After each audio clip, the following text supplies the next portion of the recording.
We neck cut பண்ணுறதுல நிறைய doubt இருக்குது. ரொம்ப ஈஸியான மெத்தடில் வி நெக் எப்படி கட் பண்ணுறதுன்னு வாங்க பார்க்கலாம். இப்போ வி நெக் கட் பண்ணுறப்ப நம்ம நார்மல் நெக் ஹைட்டை விட ஒரு 2 இன்ச் நீங்கள் அதிகமாக எடுத்துக்கணும். நீங்கள் 5 இன்ச் தான் கொடுக்குறீங்க அப்படின்னா அது கூட 2 இன்ச் ஆட் பண்ணி 7 இன்ச் எடுத்துக்கோங்க. நம்ம நார்மலாக நெக் வித் வந்து நீங்கள் நான் 3 இல்லை 3.5 அது வந்து உங்களோட விருப்பம் தான், நீங்கள் நெக் வித் கொடுத்துக்கலாம். இப்போ நம்ம நெக் வித் மார்க் பண்ணதுக்கப்புறம் நெக் வித் மேலே இருக்க லைனையும் ஷோல்டர் லைனையும் கீழே நம்ம ஹைட் மார்க் பண்ண லைனையும் கனெக்ட் பண்ணிக்கோங்க. இப்போ ஷோல்டர் லைன்லேருந்து கீழே நம்ம நெக் ஹைட் மார்க் பண்ணியிருக்கோம், அதில் வந்து கிராஸாக வந்து ஃபஸ்ட்டு ஒரு கோடு போடுங்க. இதே மாதிரி கட் பண்ணக்கூடாது.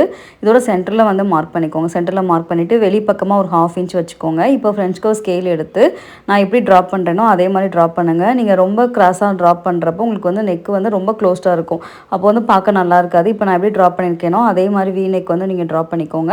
இப்போ நம்ம கட் பண்ணதுக்கப்புறம் உங்களுக்கு அந்த நெக் வந்து எப்படி இருக்குன்றது பார்த்தா உங்களுக்கு ஐடியா கிடைக்கும். இப்போ நெக் ஹைட் வந்து நம்ம நார்மல் ஹைட்டோட 2 இன்ச் எடுத்தால் தான் நீங்கள் தச்சதுக்கப்புறம் நல்லாயிருக்கும். நீங்கள் எப்பயும் வைக்கிற ஹைட் வச்சிட்டிங்க அப்படின்னா அது வந்து ரொம்ப க்ளோஸ்டாக இருக்கும், பார்க்குறதுக்கு நல்லா இருக்காது.